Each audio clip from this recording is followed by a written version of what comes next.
तर प्रवासाला जायचं आहे गावाला, त्याच्यासाठी हा चिवडा बनवत आहे।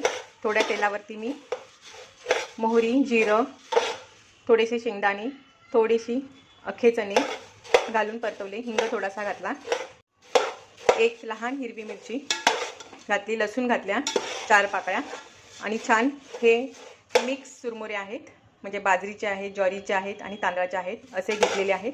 थोडेसे नावाला शेव टाकलेले आहेत, अगदी थोडे, आणि वरतून मीठ आणि काळं मीठ घातलेलं आहे, त्याच्यामुळे छान टेस्ट येते। नक्की करून बघा प्रवासासाठी। हा प्रवासातही होईल मला आणि गावालाही असं संध्याकाळच्या वेळी छोटीशी भूक लागते त्यासाठी होतो। मस्त असा चिवडा तुम्हीही बनवून बघा। फोडणीत चिरमुरे घालून फक्त 10 मिनिटं परतून घेतले।